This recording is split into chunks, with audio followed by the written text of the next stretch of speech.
আর যাকে ফিল করবা তাকে বিয়ে করবা, ঠিক কিনা? ভালো না বাসলে বিয়ে করা যাবে?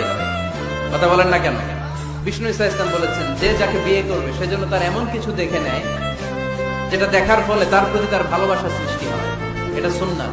হয়তো আপনি মেয়েটার কথা বলার স্টাইল দেখলেন, কিভাবে হাঁটে, তার চাহনি, তার হাসি, এগুলো দেখে তার প্রতি আপনার একটা ভালোবাসা হৃদয়ে জন্মাই দিবে। কে?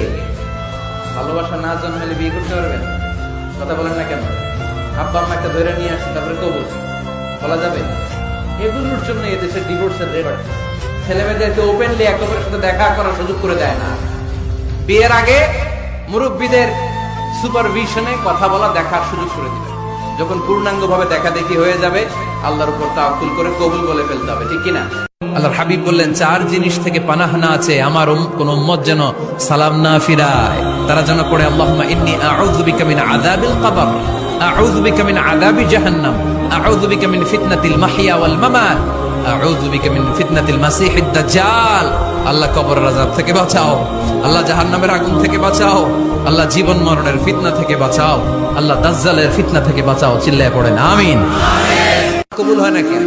আল্লাহ আমার ডাকে সাড়া দেয় না কেন? আমার জীবনে এত দুঃখ কেন? আমার জীবনে তো ভালো কিছু হয় না, খালি সব কষ্ট আমার কেন? এরকম আছে না নাই? এরকম হতাশদের জন্য এই সূরাটা একটা আলোকবর্তিকা, মোটিভেশনাল সূরা। আলহামদুলিল্লাহ পড়েন। বিশ্বনবীকে আল্লাহ আশ্বস্ত করলেন আর এই সূরাটা নাজিল করলেন আর বললেন, ওয়াদ-দুহা, ওয়াদ-দুহা। দুহা মানে আলো, দুহা মানে আলো, প্রভাতের সূর্য কিরণের শপথ। Look up, the sunlight, it's a very beautiful day out there.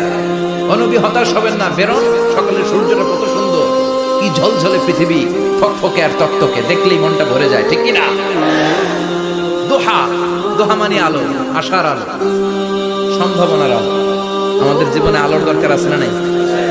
আলো না থাকলে আমরা বাঁচতে পারবো? আলো লাগে।